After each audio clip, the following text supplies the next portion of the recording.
Bismillahirrahmanirrahim. Al-Fatihah ala hadhihi wa ala kulli niyatin salihah wa ala man sallallahu wa ala alihi wa sahbihi ala ma la ilaha illa huwa wa ala man yuhibbu wa yusallimu ala man yuhibbu wa yusallimu wa ala syarifati Muhammad bin Abdullah kitab Syekh Muhammad Syarani Al-Fatihah. A'udzu billahi minasyaitonir rajim. Bismillahirrahmanirrahim. Alhamdulillahi rabbil alamin arrahmanir rahim maliki yaumiddin. Iyyaka na'budu wa iyyaka nasta'in ihdinas siratal mustaqim siratal ladzina an'amta 'alaihim ghairil maghdubi 'alaihim waladdallin. Amin. Qala mu'alliful kitab ya Ali alaika bisiwaki fa fihi arba'atun wa isruna fadilatan fid dini wal badan. Ya Aliyun alaika bisolati fi awqatiha fa innaha ra'su kulli fadilatin wa sanamu kulli ibadatin. Ya Aliyun tamanna Jibrilu an yakuna min bani Adam li sab'i fisalin salawatul khamsu ma'al imam wal mujalasatul ulama wa iyadatul maridi wa tasyi'ul janazati wa saqyul ma'i wa sulhu bainal isnain wal ikramul jari wal yatimi fahris ala zalik.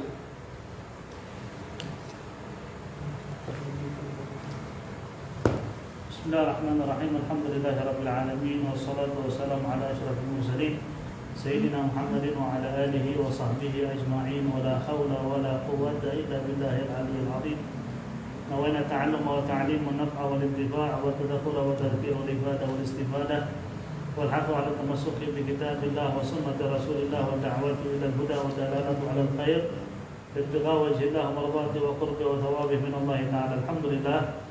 Pertama-tama marilah kita panjatkan puji syukur kehadirat Allah Subhanahu wa taala. Alhamdulillah pada malam ini kita berjumpa berkumpul untuk bersama-sama melaksanakan kewajiban kita, yaitu mengkaji dan memperdalam ilmu agama, dan sebagaimana yang sudah diatur oleh pemerintah untuk sementara waktu untuk tidak adanya perkumpulan, maka alhamdulillah sebagian dari jamaah hadir untuk bisa mengikuti majelis kita ini mungkin secara live, mudah-mudahan dengan niat baik kita insyaallah di rumah masing-masing pun semua fadilah yang Allah berikan kepada kita di majelis ini, semua yang di rumah pun insyaallah mendapatkan fadilah dan keberkahan dari Allah Subhanahu wa taala.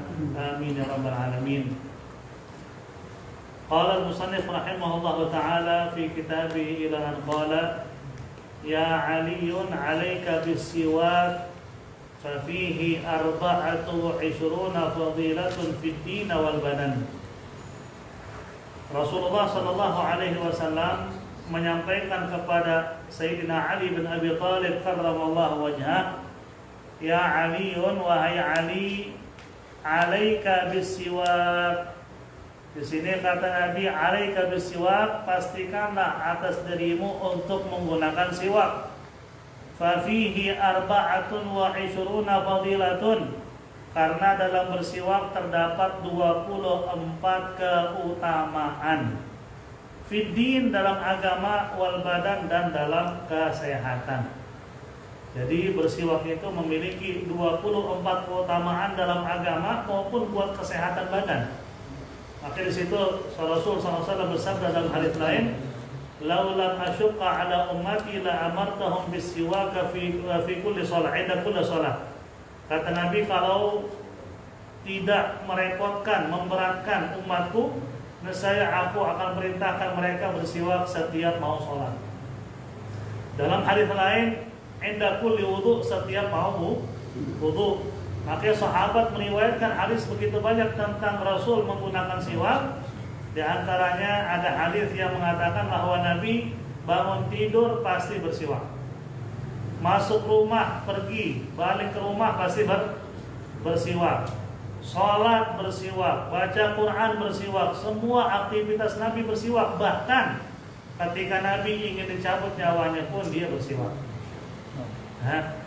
Makanya kenapa sampai siwak segitu pentingnya? Karena Allah nyuruh. Maka kata Nabi, Ausani Jibril bisiwak hatta khusyitu ana. Aku diwajibkan, diharuskan, ditekankan oleh malaikat Jibril untuk bersiwak sehingga aku takut khawatir itu gigiku ini ada. Copot. Karena disuruh siwak mulu. Nah, makanya subhanallah kita bisa mengambil kesimpulan begitu besar dan fadilah bersiwak. Makanya sampai ditunjukkan sama Sayyidina Umar bin Khattab, ternyata siwak bukan hanya untuk mengikuti sunnah Rasul semata, untuk mendapatkan pahala semata, justru dalam peperangan aja karena siwak kagak jadi perang. Begitu. Di zaman Sayyidina Umar. Ketika Amirul Mukminin Umar bin Khattab membawa pasukan, di mana sahabat Rasul itu kan rata-rata umurnya 40 ke atas, 50, 60, uban lebih banyak. Begitu sudah sampai ke medan peperangan, orang kafir yang dihadapi masih muda semua rata-rata, 19, 20, 25, segar-segar semua.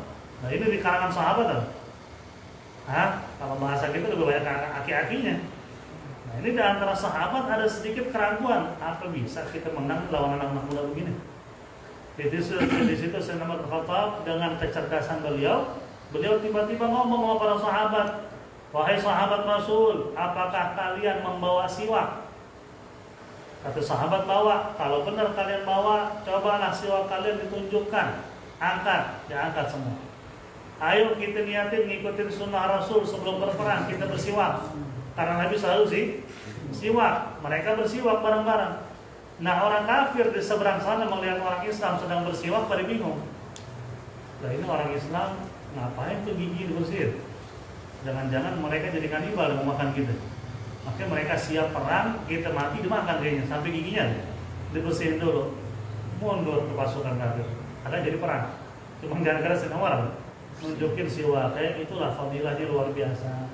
Makanya disinilah kita harusnya bisa bersiwak. Nggak ada siwak kalau ketinggalan atau tiba-tiba hilang, jangan pernah nggak bersiwak kalaupun dengan apa? Dengan ujung apa? Apa namanya? Kain. Ujung kita punya baju. Harus kita bersiwak, sunnah. Walaupun sunnahnya itu paling afdal pakai kayu siwak, kayu arak namanya. Yang kedua kayu zaitun. Yang ketiga ada pendapat mengatakan pakai kayu dari batang kurma. Ada berpendapat enggak, yang penting nomor 1 siwak itu pakai arak, kedua pakai zaitun, ketiga pakai kayu pohon manapun kecuali pohon raihan. Ini ada jenis pohon namanya pohon raihan, itu kayu jangan digunain. Karena kalau digunain itu justru membawa penyakit. Nah, penyakit itu sangat banyak. Nanti bisa juga kena di antara penyakit disebabkan itu kayu adalah belang-belang. Yang dipakai niatnya sunnah justru kena penyakit. Ikuti sunnah Rasul. Alhamdulillah yang namanya siwak sekarang pakai kayu arak udah alhamdulillah banyak. Ente mau beli yang masih masih basah, ada yang udah kering batangan pun ada. Alhamdulillah begitu muyasar dan harganya sangat terjangkau, lebih mahal beli rokok. Cuma kita kadang-kadang malas juga beli siwak. Bawa siwak di kantong orang ngeliat nggak enak, malu. Apalagi orang-orang yang kita hadapin yang nggak tahu tentang agama, kita bawa siwak dikatain bawa kayu ngapain tuh? Kita lebih malu bawa siwak daripada malu bawa rokok. Kenapa nggak malu bawa rokok? Karena umum, orang semuanya bawa umumnya. Padahal itu kita tahu manfaatnya nggak ada, mudaratnya udah pasti. Siwak manfaat semua tidak ada mudaratnya. Bahkan ada salah satu habaib kita juga ngajarin kalau ente ada masalah perut, entah itu perut kembung, siwak ente rebus. Kalau siwak direbus diminum airnya, insya Allah masalah perut hilang, subhanallah ya. Itulah faidah bersiwak. Kalau ente mau lebih tahu lagi lebih dalam apa aja faidah siwak, ente bisa baca di kitab yang umum ada di negara kita ini dijual, itu Nasaihul Ibad. Itu kitab banyak di situ mengandung tentang fadilah siwak atau fadilah menggunakan siwak. Ya Aliun alaika bis salati fi awqatiha, wahai Ali, pastikanlah bahwasanya engkau sholat fardu pada awal waktunya. Maka Rasul pernah ditanya, ayyul a'mali afdal, amal apa yang paling afdal ya Rasul? Kata Nabi yang pertama, as-salatu liwaqtiha, salat awal waktu. Thumma birrul walidain, yang kedua berbakti kepada orang tua. Thummal jihadu fi sabilillah, jihad di jalan. Tiga-tiga itu dapat dalam hadir majelis. Kalau ente sering hadir majelis salat awal waktu dapat. Birrul walidain pasti. Kalau anak majelis kamu kurang ajar sama orang tua ya. Kalau masih kita sombong sama orang tua bukan anak majelis gitu. Yang ketiga jihad, ente hadir majelis ilmu berjihad. Jihad bukan bawa bom. Kayak orang di luar sana bawa bom bunuh orang yang nggak bersalah, itu bukan jihad itu. Itu sama aja dibisikin iblis untuk mengadakan apa? Penghancuran atau kehancuran dari kehidupan manusia. Manusia nggak begitu. Jihad itu ada aturan. Sekarang bukan jihad kita perang. Jihad tawat hawa nafsu. Hadir majelis dipaksa. Harus kita ini istiqamah menghadir majelis. Ajarkan anak kita sholat. Ajarkan bini kita untuk itu jihad udah. Ente mati dalam kondisi begitu, itu sama aja mati syahid. Fa innaha ra'su kullu fadilatin, karena sesungguhnya sholat awal waktu itu kata Nabi pangkal setiap keutamaan. Keutamaan dari segala keutamaan kata Nabi sholat pada awal waktu. Wasanamu kullu ibadatin, dan keutamaan dan puncak setiap ibadah. Tingkat puncak ibadah paling sempurna di mata Allah itu bisa melaksanakan sholat awal waktunya. Kalaupun kita nggak awal waktu karena dampak kerja, nggak bisa minta awal waktu karena waktu kita istirahat dibatasi, tetap hati kita itu tetap ada rasa sedih, nggak bisa sholat awal waktu. Insya Allah dapat fadilah awal waktu. Sama begitu. Seperti yang kemarin pertanyaan, saya sholat di rumah karena sekarang lagi dilarang sholat di masjid berjamaah. Tapi sebenarnya hati saya itu pengen banget sholat di masjid. Apakah dapat pahala seperti orang sholat di masjid? Kalau dari hati ente sedih, dapat. Seperti orang nggak pernah berangkat haji, tapi di hari kiamat dapat pahala orang haji. Kenapa? Nggak mampu, tapi dia ada keinginan luar biasa untuk bisa mendapatkan ampunan Allah ketika haji, dapat pahalanya. Maka Allah Subhanahu wa taala berfirman, "Qul bi fadlillahi wa bi rahmatihi fa bidzalika falyafrahu." Qul bi fadlillah, katakanlah dengan karunia Allah, wa rahmati dan rahmatnya, fa bidzalika falyafrahu, hendaknya umat manusia itu bergembira karena karunia dan rahmat Allah. Maka enggak ada sesuatu yang dibatasi nama Allah buat umat Nabi Muhammad. Semua itu dilipat gandakan. Berbuat amal kebaikan satu dilipat gandakan 10, 700 sampai berkali-kali lipat. Itu hanya untuk umat Rasulullah SAW.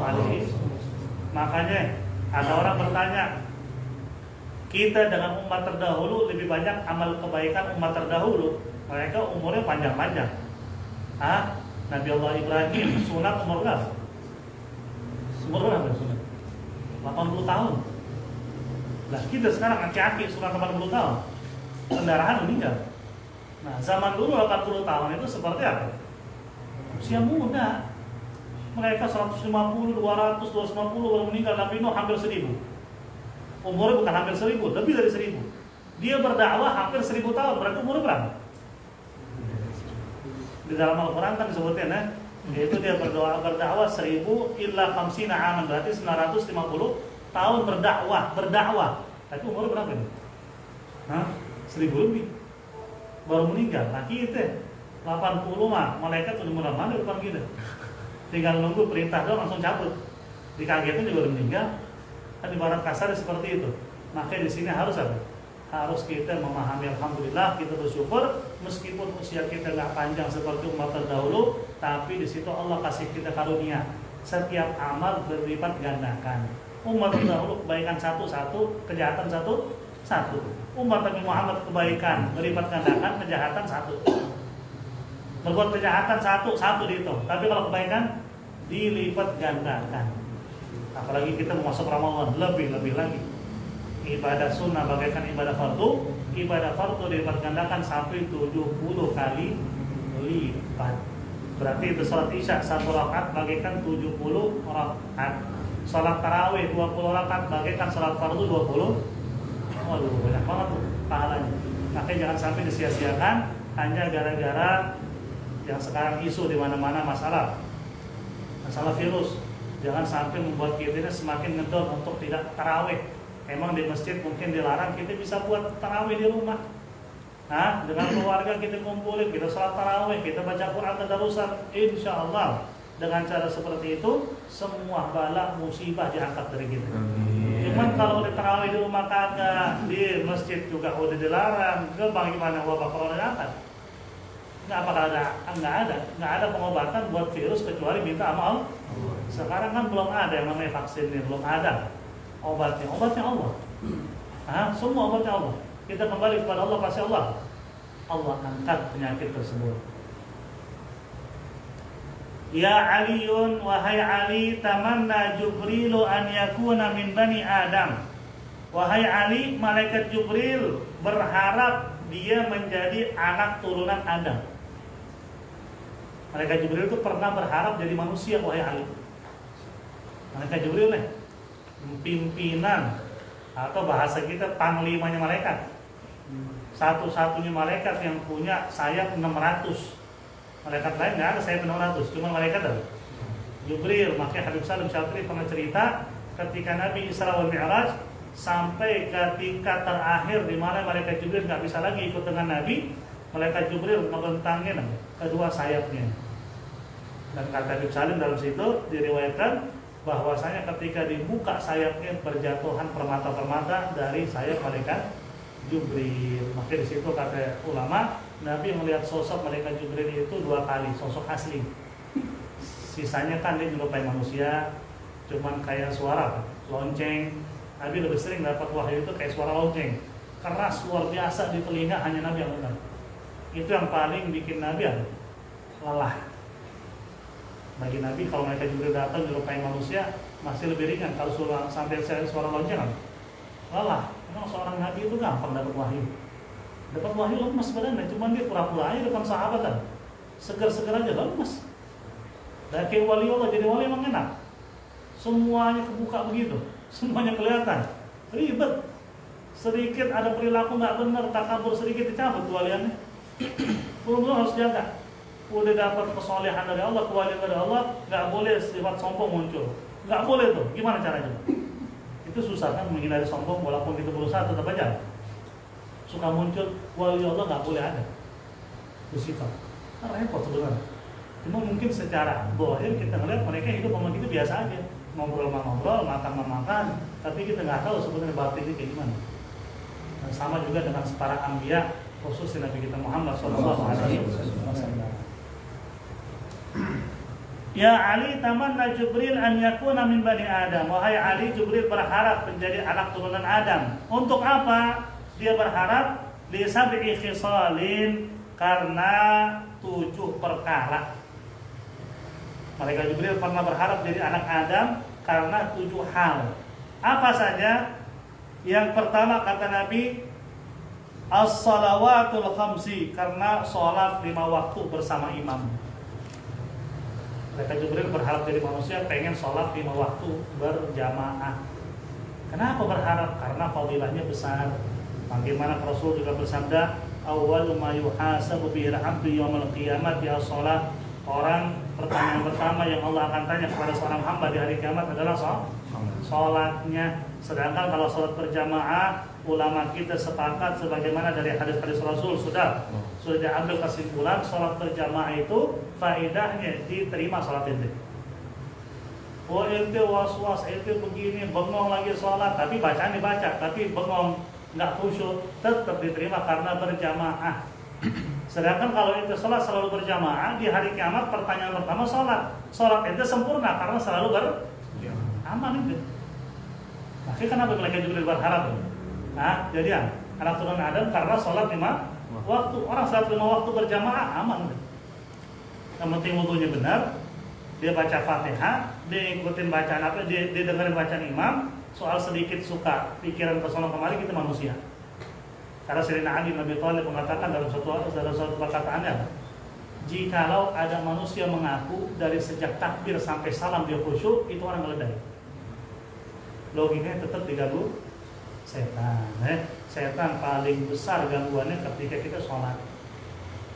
Dia nggak demen melihat kita sholat. Dia berharap kita ini, ahli neraka udah mau ngapain sholat?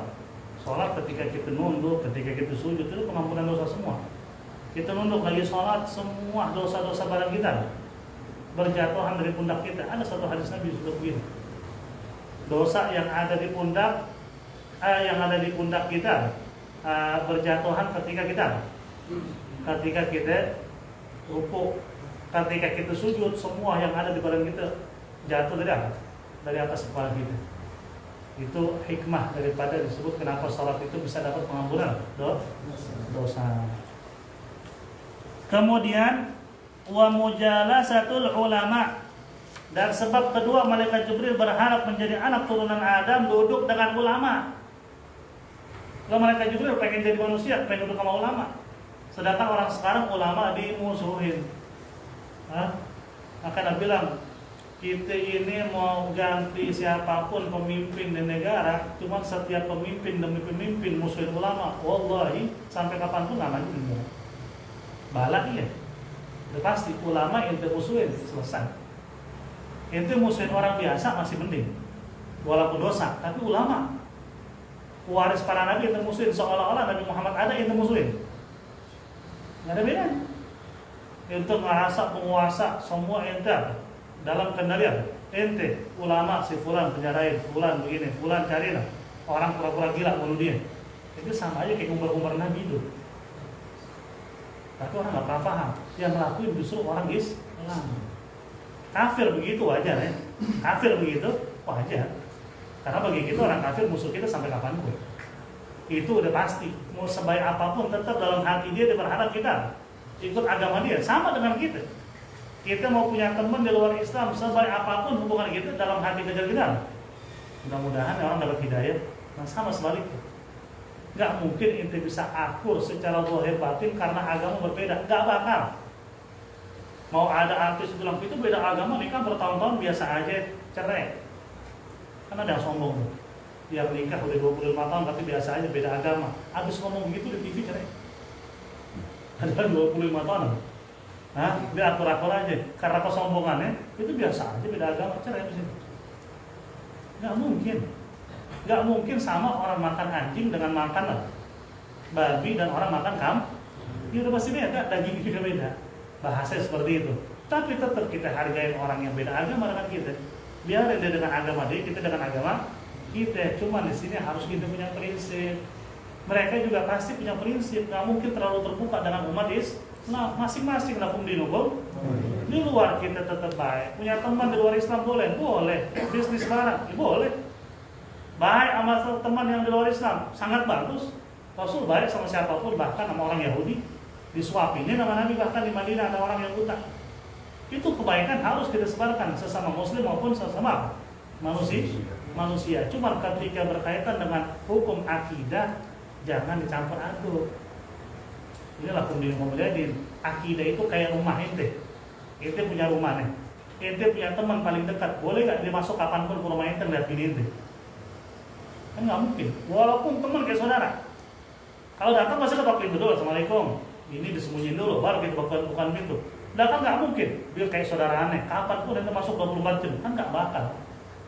Nah, Islam itu kayak rumah tangga, yang nggak boleh siapapun masuk semena-mena, siapapun bisa menghina, siapapun bisa menghardik, nggak bisa. Ini batasan rumah tangga aneh, itu batasan aneh. Sebaik apapun namanya ente, tetap masuk rumah ini tetap pintu. Bahasa seperti itulah kalau bahasa lebih gampangnya. Wa mujalasatul ulama. Kenapa duduk dengan ulama begitu penting?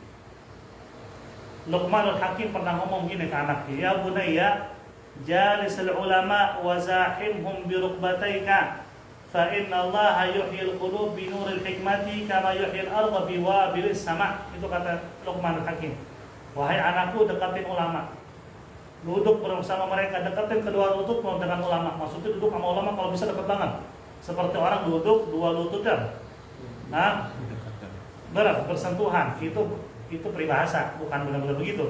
Ada kiai gitu duduk begitu. Ngomongnya, maksudnya saking deketin ulama. Kenapa? Karena kata Luqman Hakim, fa inna Allah yuhyil qulub bi nuril hikmah.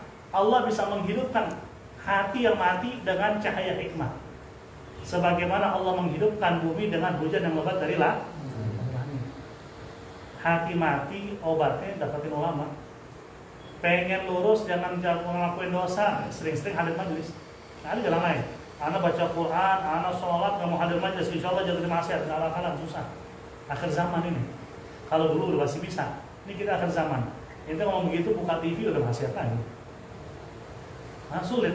Gimana supaya kita merontokkan maksiat yang kita dapat nih? Dosa yang kita dapat, hadir majelis. Hadir pulang udah rontok.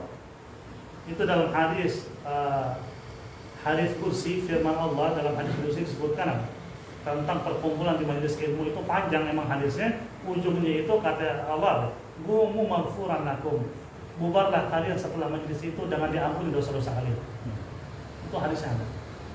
Pengampunan dosa luar biasa ada di majelis. Makanya kenapa kita nggak stop majelis tetap berjalan? Ya karena kita bilang kalau di rumah nggak hadir, nggak ada majelis ta'lim, nggak ada pengajian, cuma ngandelin sholat apa yang kita lakuin? Nah, udah sulit semuanya. Makanya tetap hadir majelis. Nggak bisa tetap lihat di YouTube. Nggak ada alasan kita nggak mendapatkan ilmu.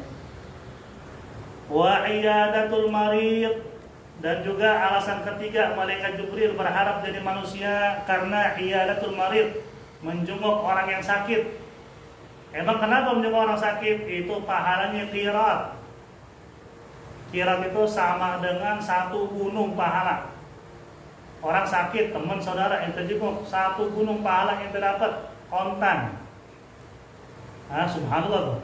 Padahal kita kadang-kadang kita suka menjenguk karena nggak enak aja, takut jadi omongan. Kita nggak datang nggak enak. Ntar besok subuh dibilang lu nggak pernah nongol lu. Hadir. Niat kita begitu doang, tetap dapat pahala. Apalagi niat kita lillahi ta'ala, emang kepengenan menghibur dia biar dia cepat sembuh. Karena orang sakit kalau mau cepat sembuh dia harus punya hati tenang. Hati tenang itu dihibur. Kalau dia bukan orang soleh, orang alim, kalau ulama kan terhibur hati dengan berzikir, dengan sholawat. Nah kalau orang biasa dihibur itu dengan kita datang kasih semangat. Penyakit lo kecil, besok lusa juga sembuh dia. Kenapa? Meningkat ada. Kekebalan tubuhnya meningkat karena dia percaya diri, cepat sembuh. Coba orang sakit walaupun sakit perut itu datang takut-takutin, bahaya tuh itu. Tanda-tanda corona juga mulus. Sakit deh. Gak benar. Nah zaman sekarang nggak sama. Kita berharap corona berkurang, jangan ditakut-takutin masyarakat. Jangan tiap hari tayangannya corona. 2000 yang kena, sekian ratus yang mati. Nah, itu benar corona semua apa enggak? Wallahu a'lam. Kalaupun semua benar corona itu nakutin rakyat. Gimana mereka mau sembuh? Justru rasa takut semakin membuat orang sakit. Wa iyadatul marid. Satu, dapat pahala sebesar gunung. Kedua, kalau kita menjenguk orang sakit, meminta doanya mustajab. Di samping kita doain sembuh, kita minta doa juga dari dia. Apa doa yang disunahkan sama Nabi kita baca kepada orang yang sedang sakit? Kita baca 7 kali apa? Nas'alullah al-azim rabbul arsyil azim an yashfika.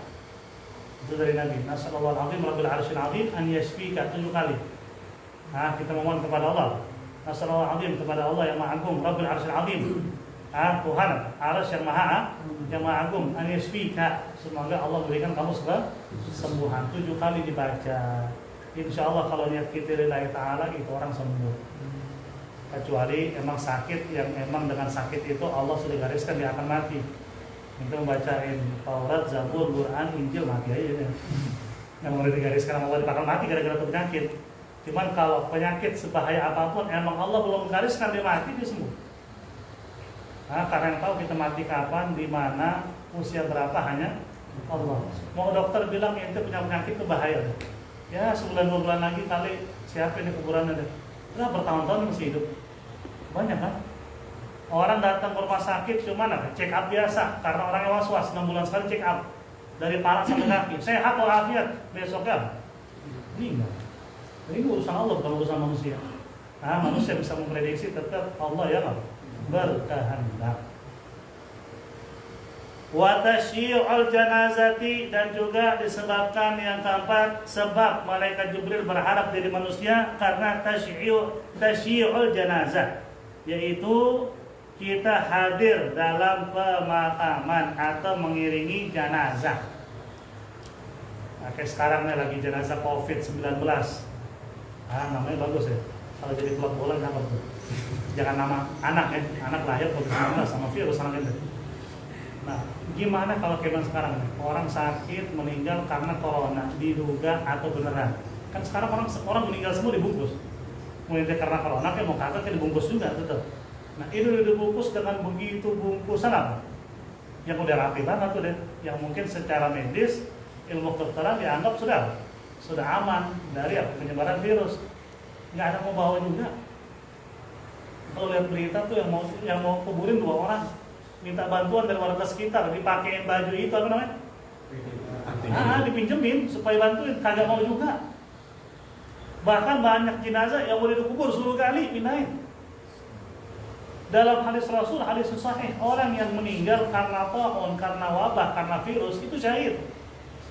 Ini mainin orang syahid, udah dikubur, udah ngeliat surga, ini buka lagi, sumpah lagi, ngaku lagi deh. Nah, ngapain udah buka lagi nih? Padahal udah asik di dalam.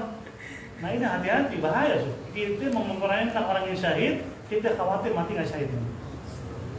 Lah kenapa harus kita takut gara-gara corona orang meninggal? Jangan dekat-dekat. Nah logikanya sekarang virus corona itu nggak harus ada gejala kan? Bahkan orang sehat pun bisa bawa virus. Bisa jadi yang takut itu udah kena virus, benar? Ini bahaya. Nah, tetap kita harus terima jenazah orang yang meninggal mau karena corona, terserah. Tetap kita terima jenazah yang dikubur dengan layak, nggak masalah kok. Apapun yang kita lakukan karena Allah, nggak mungkin kita kena penyakit.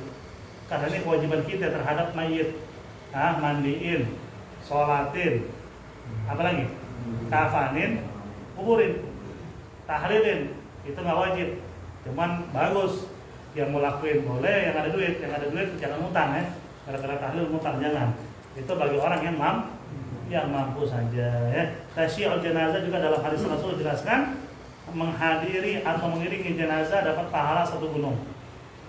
Ketika baru meninggal ta'ziyah kita hadir, jenazah masih ada, pahala 1 gunung. Ikut sampai dimandiin, pahala 1 gunung. Ikut sampai dikafanin, pahala 1 gunung. Ikut sampai dibawa ke pemakaman, pahala 1 gunung. Ikut sampai kuburin, pahala 1 gunung. Setiap proses pahala 1 gunung bagi orang yang ngurusin jenazah. Makanya di situ ini orang-orang yang ngurusin jenazah, apalagi dia sebagai ahli kesehatan, kalau dia mau paham, dia mau tahu, itu amalnya banyak banget. Udah dapat gaji ada amal lagi. Dari gaji dapat amal lagi. Cuman nggak tahu paham apa enggak sih. Kalau anak majelis insya Allah orang kesehatan paham. Kalau bukan anak majelis dianggapnya cuma kewajiban aja.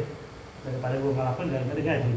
Akhirnya disitulah pentingnya kita ya hadir majelis, jadi tahu mana yang berpahala, mana yang tidak. Wasuqyul ma, dan juga disebabkan juga kata Nabi, suqyul ma yaitu memberikan minum air kepada orang yang haus.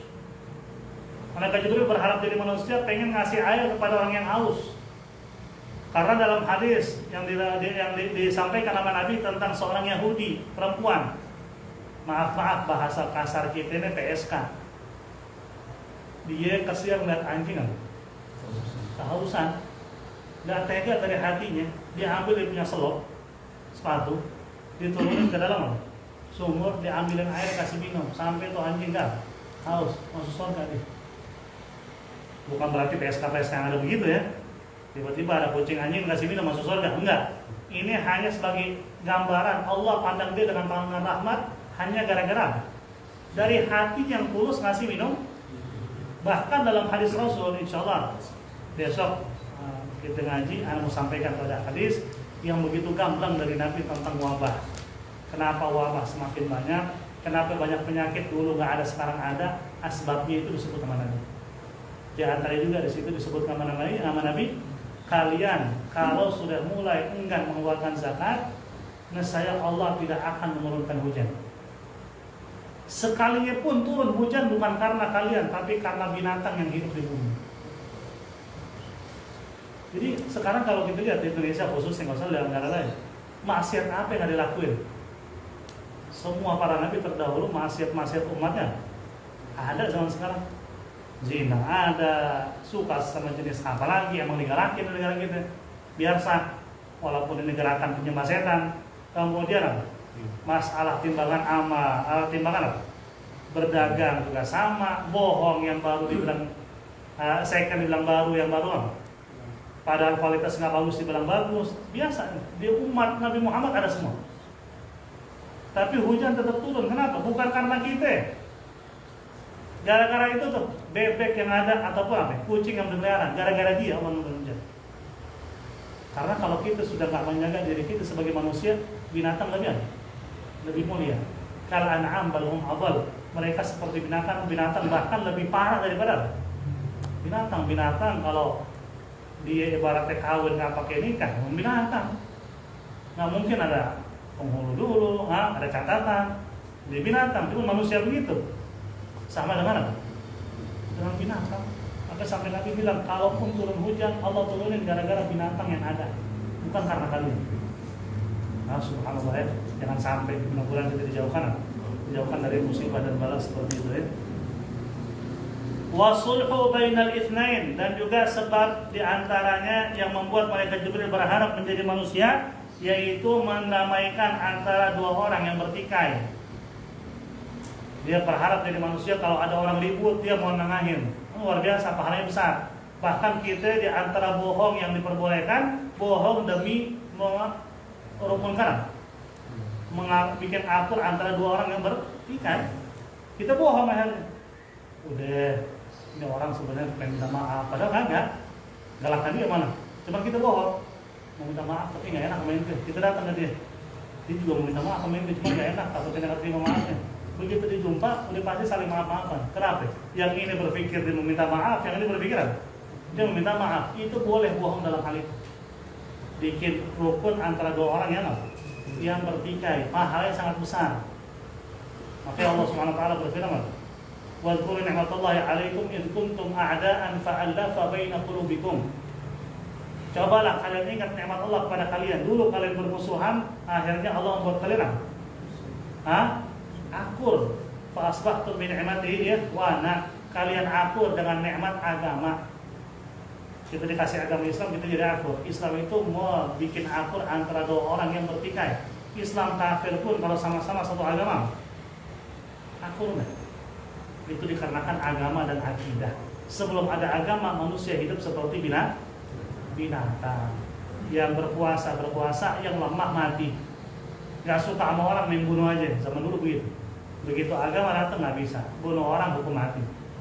Kecuali keluarga yang memaafkan. Nyolong ada batasan, tapi jumlah emang nggak semua orang nyolong dipotong tangannya, ada jumlahnya emang. Anda lupa kalau masalah 20 dinar atau 200 dinar gitu, ada jumlahnya. Itu kalau dirupiahkan itu di atas 2 juta. Itu potong tangan.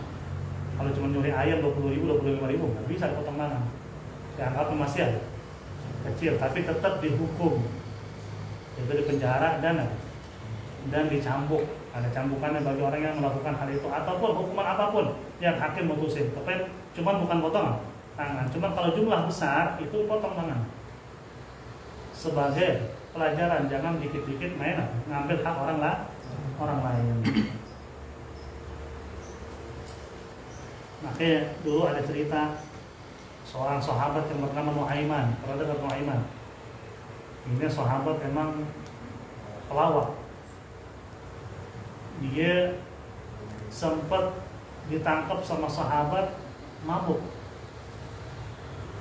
ya. Ditangkap sama sahabat, dibawa ke Nabi SAW, dikasih tahu ya Rasul, ini Nuaiman.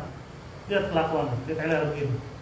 Udah sahabat ngatain dia, ada yang keluar kata-kata yang mungkin menurut kita udah gak sopan deh terhadap Nuaiman. Dia udah tahu haram, kenapa masih minum. Di situ Rasul marah. Kata Nabi, kalian jangan mencaci maki Nuaiman.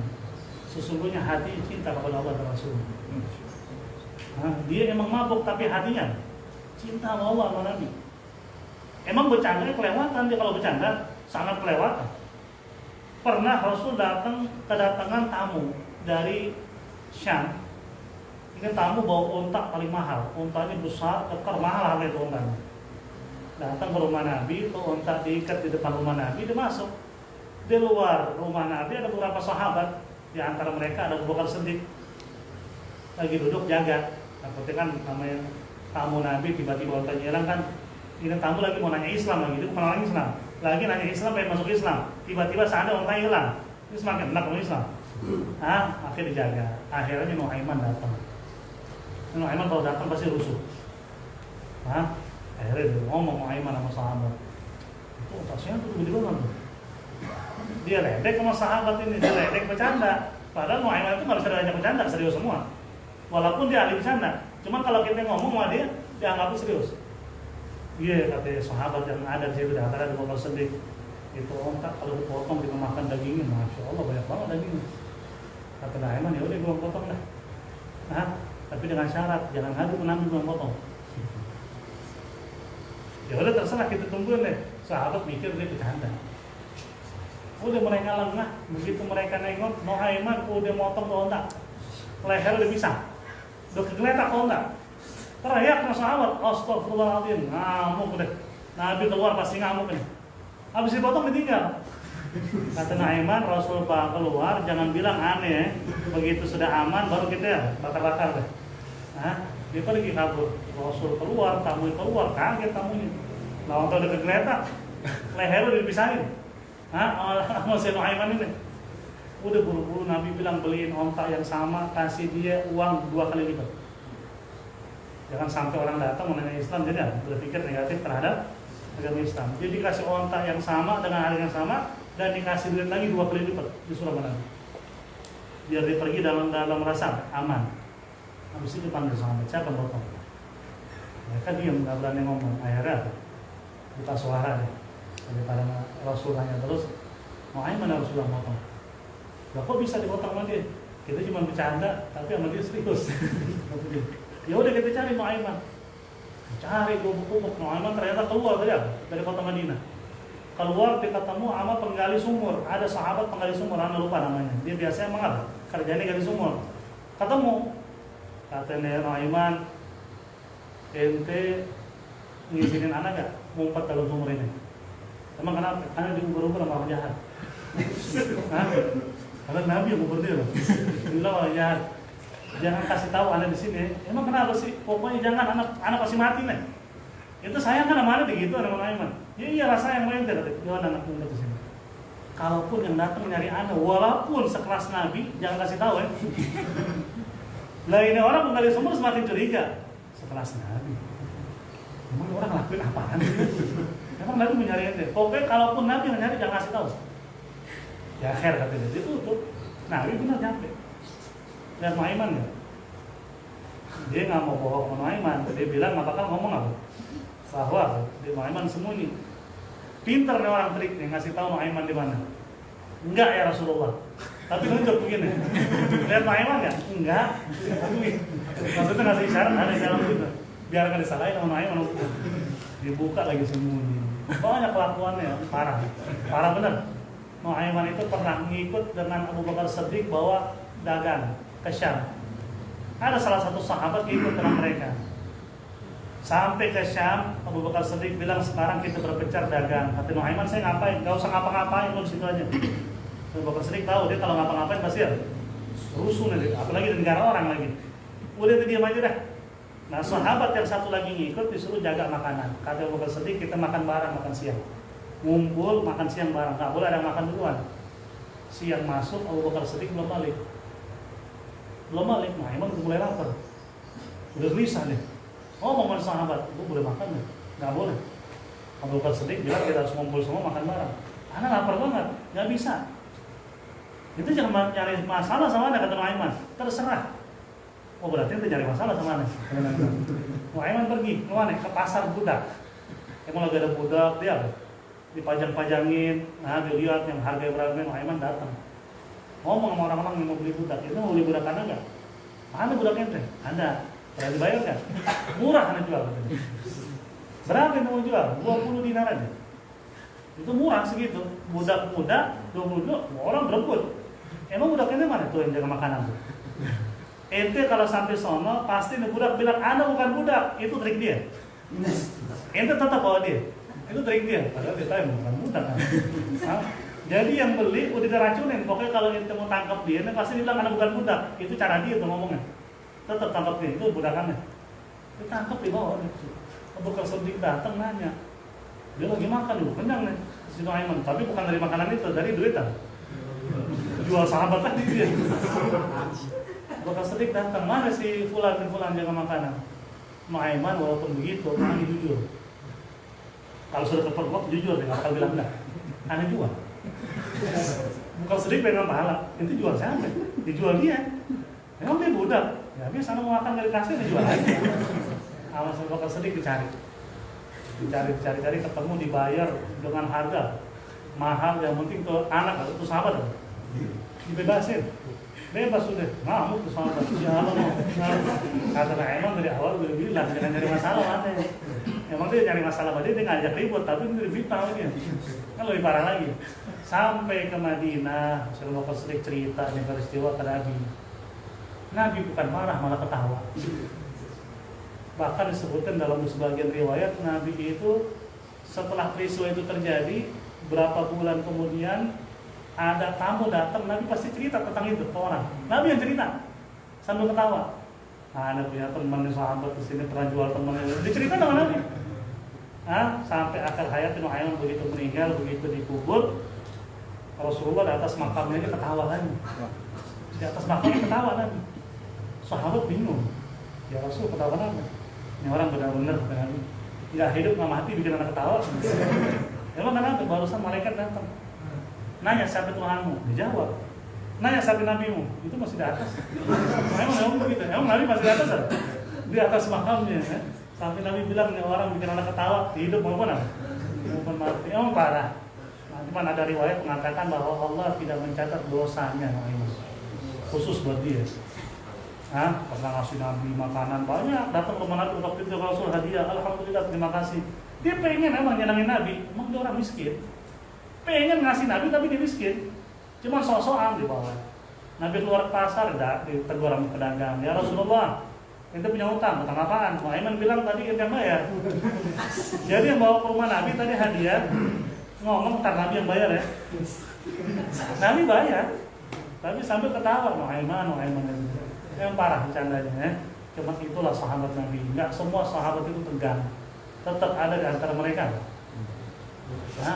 Yang humoris, yang bikin ketawa, yang bikin lucu, tapi dalam koridor yang masih ada, yang masih wajar. Cuma kalau Nuaiman ini khusus buat dia, memang nggak ada dosa yang dicatat buat dia. Kalau dosa, semuanya dosa terus motong orang dia, boleh orang jual jadi budak. Gimana itu orang sering pas dijadiin budak mau dia? Bahkan dia pernah. Nuaiman ini pernah nuntun Ibni Maktum. Ini sahabat Nabi buta. Tiba-tiba dia kebelet kencing. Ada mau kencing, kamar mandi di mana? Dia tuntun sama Nuaiman. Sini gua tunjukin kamar mandi. Dia mau masuk ke masjid Nabi. Sekarang itu dalam kamar mandi, kencing enak nggak mau lihat ya, aurat itu kelihatan soalnya. Padahal masjid, dia kencing. Dia teriakan, itu dalam masjid. Oh, dalam masjid gimana? Siapa? Bawa tadi? Nuaiman. Sialan orang. Besok gua ketemu gua gebukin. Besok nyari. Nuaiman yang nyamperin Nuaiman juga. Tapi suaranya dirubah. Itu nyari siapa? Nuaiman, kemarin yang dikerjain. Anak tahu Nuaiman di mana? Gitu. Dibawa masuk ke masjid Nabi lagi. Di depan mihrab ada Sayyidina Utsman bin Affan lagi sholat. Ente raba-raba sampai mihrab ada orang sholat itu Nuaiman, gebukin aja udah. Dan itu Utsman bin Affan. Dari samperin digebukin. Sahabat teriak, ente gebukin Utsman, dah bukan Nuaiman, bukan. Yang bawa ente justru Nuaiman. Jadi nggak bisa dia nyari masalah sama orang.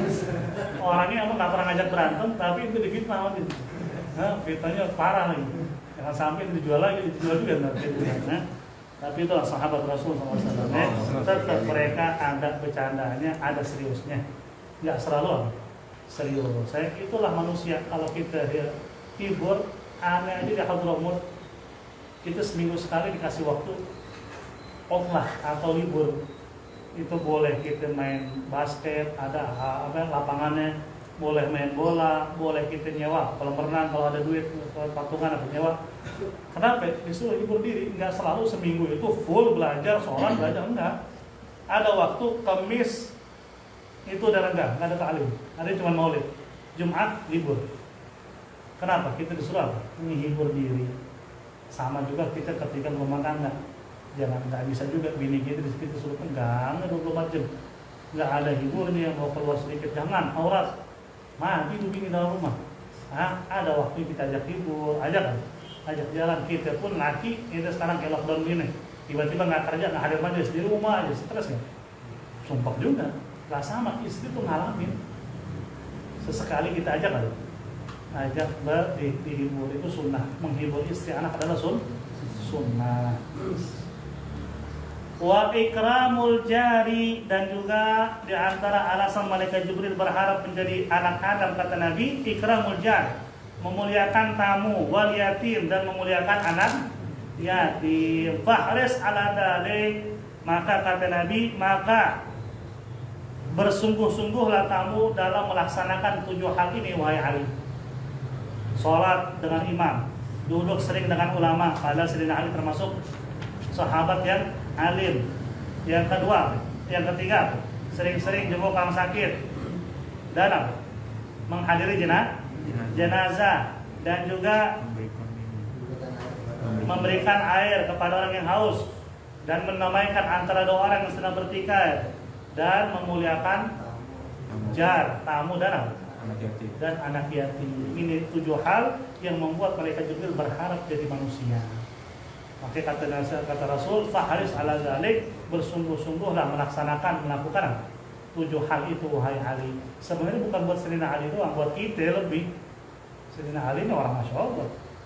Itu kalau ngikutin tarikat manapun, Naqsyabandiyah, kayak Syadziliyah, kayak Qadiriyah, kayak Idrusiyah, kayak semua pasti di atas Sayyidina Ali bin Abi Thalib.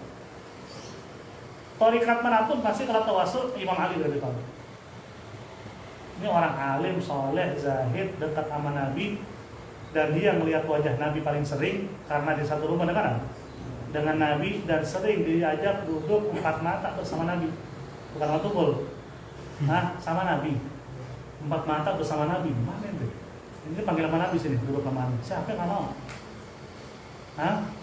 Sampai-sampai kayak sahabat kayak Abu Bakar Siddiq itu saking pengen selalu duduk sama Nabi, masuk waktu makan kata Nabi, "Inti pulang makan dulu ya Abu Bakar." Oh kata Abu Bakar, iya, mau makan ya Rasulullah. Lupa waktu makan. Dia keluar sebentar balik lagi. Kata Nabi, Abu Bakar Siddiq, "Inti makan." Ya Rasul, anak ini nggak bisa makan, nyampe rumah ingetin dia mendingan duduk sini aja, kagak mau makan.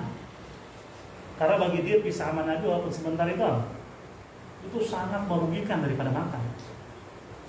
Kalau sekarang waris kanan Nabi ulama kan, ini bisa lihat kalau mau lihat kan, ulama yang ceramah panjang lebar, gelisah ya ada. Aduh, kebuli dingin, kebuli ini beda. Kalau sahabat nggak berharap ada kebuli, berharap tuh ulama ceramah sampai pagi.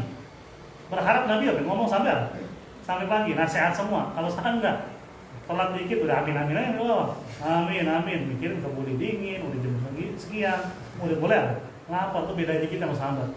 Jadi jangan samain diri kita dengan sahabat nggak berharap makan.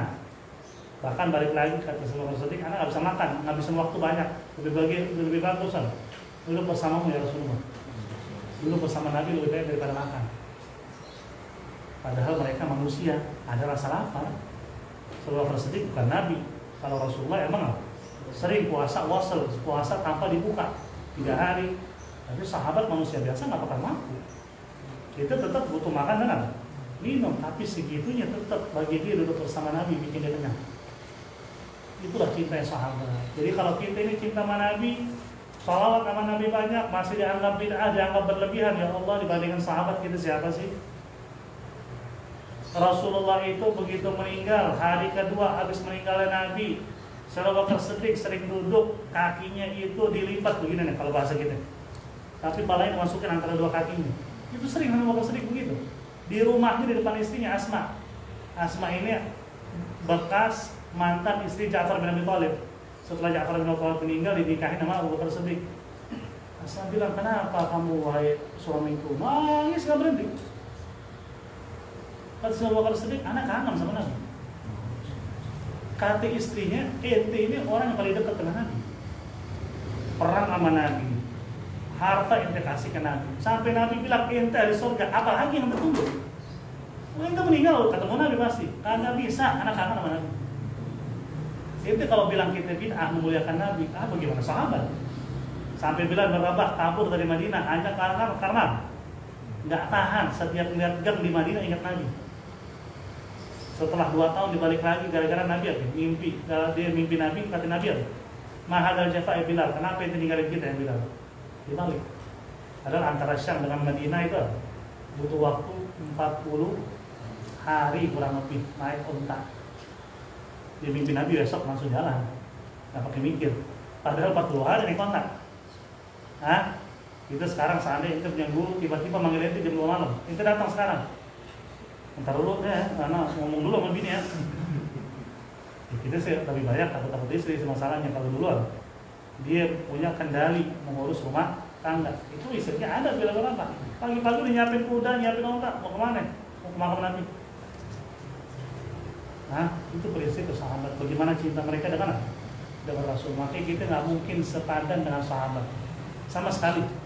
Makanya kita muliakan sahabat, hukumnya wajib. Jangan ikut-ikutan dengan sebagian orang beda-beda sahabat. Fulan-fulan dicaci maki ahli neraka, enggak. Itu bukan ahlus sunnah wal jamaah, bukan pecinta ahlul bait.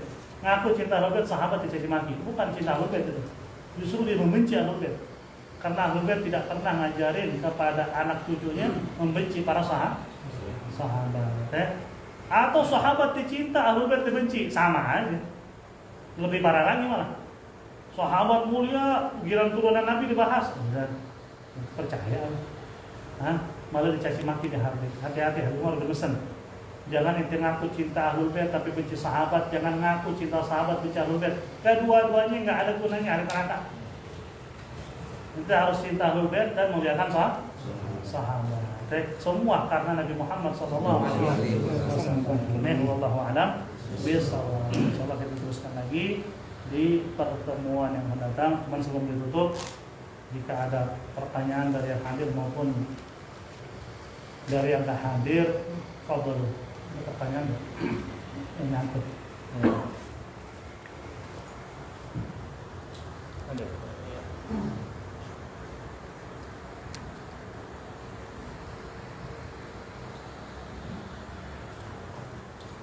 Adik nanya apakah boleh membagikan zakat itu kepada keluarga sendiri karena keluarganya termasuk yang kekurangan atau miskin. Nah, membagikan zakat kepada keluarga sendiri boleh apa kagak?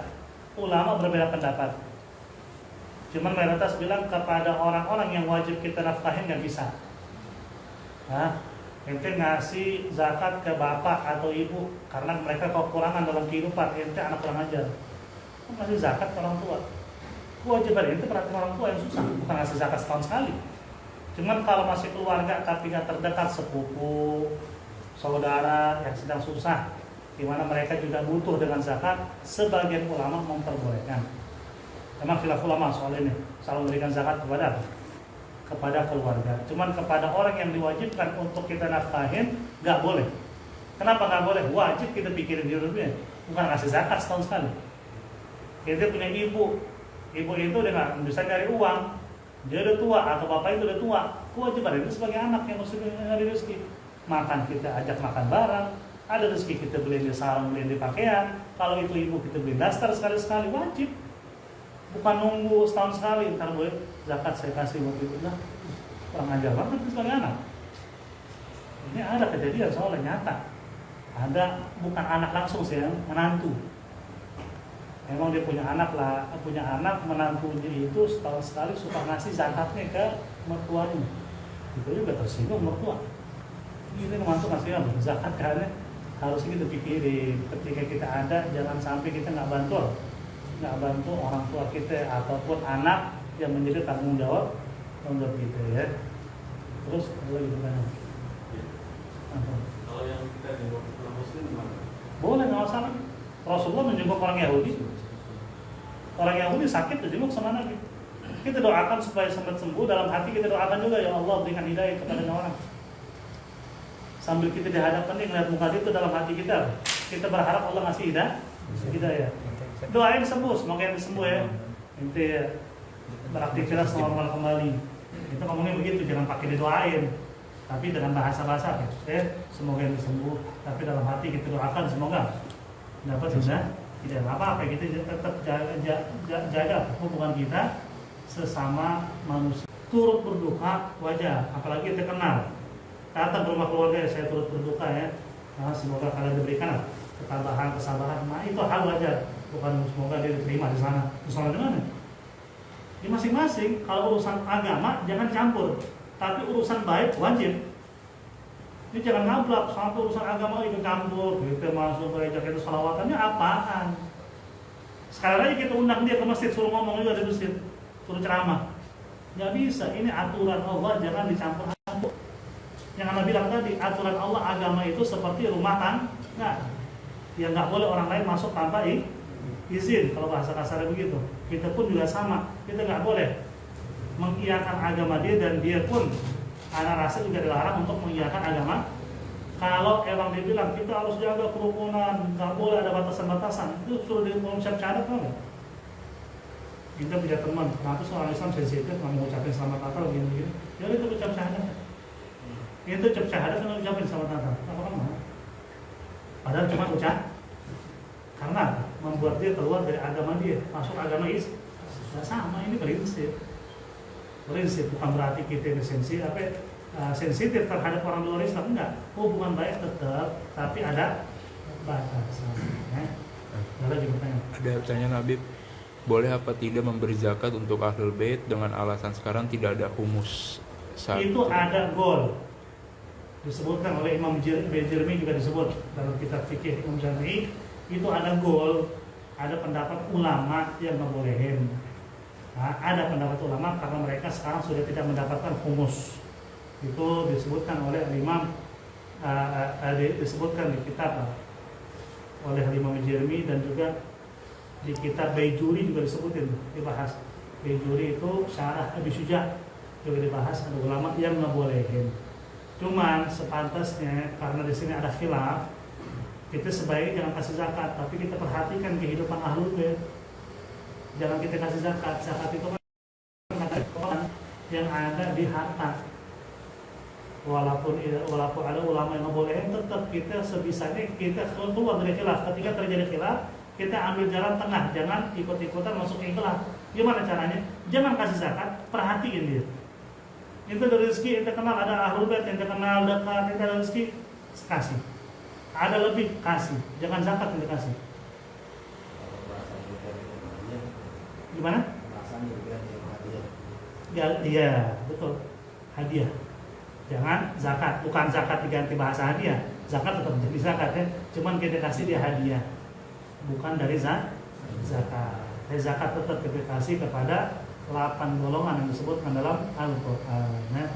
Karena Rasulullah itu kan sampai merojok mulut cucunya ketika makan kurma dari zakat.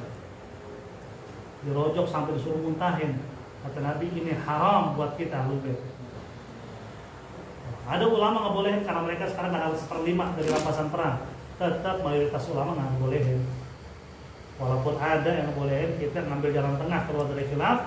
Jangan kasih zakat, tapi setiap ada rezeki perhatikan nih keluarga Nabi kayak gimana.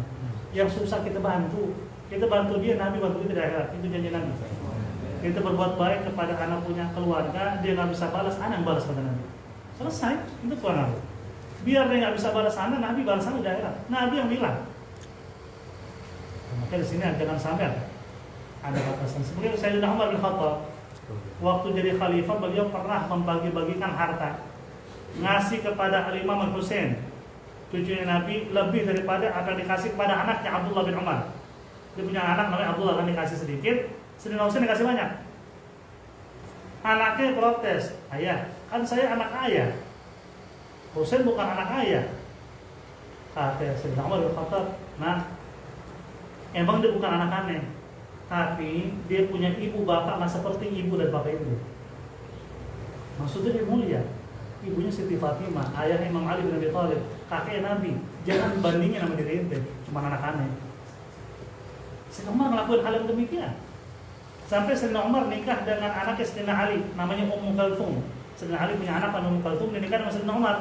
Itu kalau manggil istri nggak manggil nama, manggil ya bintil akramin. Wahai anak turunan mulia, manggil istri begitu. Itu kemuliaan sahabat kepada Ahlul Bait.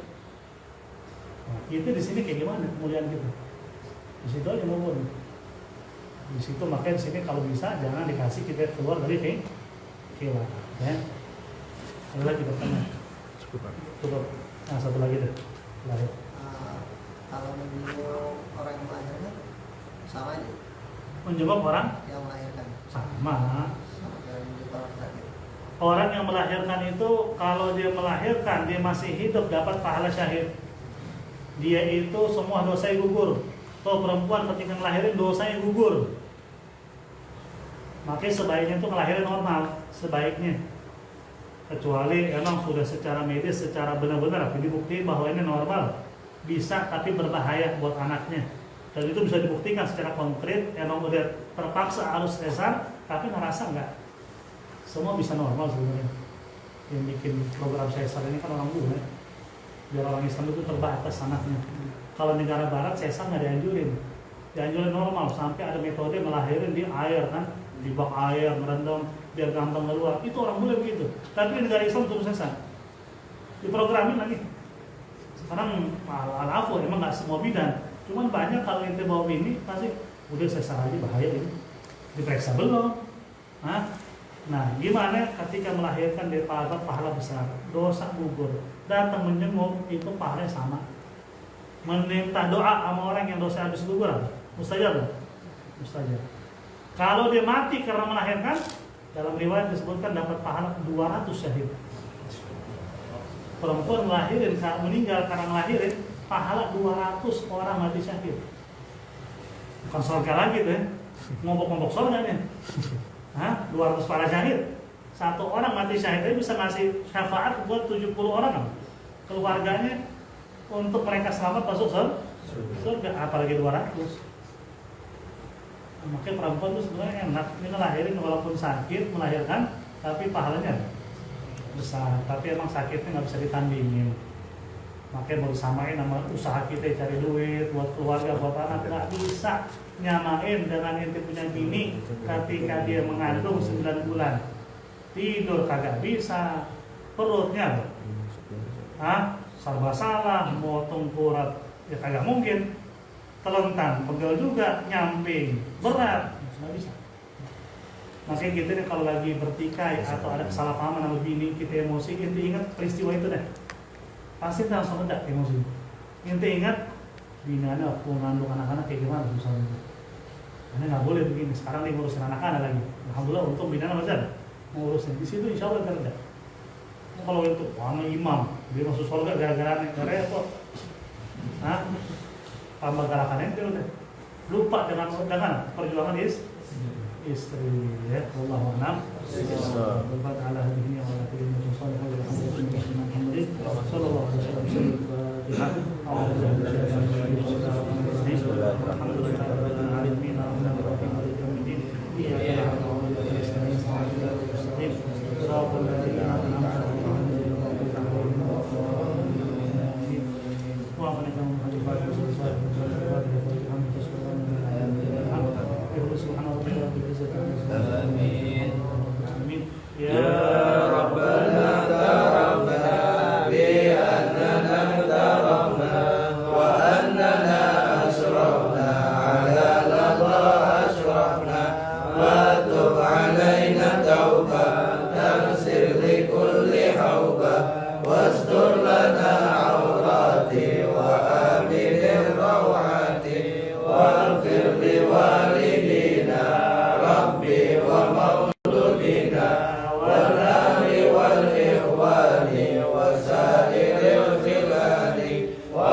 للمصطفى رسولنا وبكل سولي صلى وسلم ربي عليه عد الحب وآله وصحبه عداد قاس الصحب والحمد للإله بالبدء والتناهي. Assalamualaikum warahmatullahi wabarakatuh. Waalaikumsalam.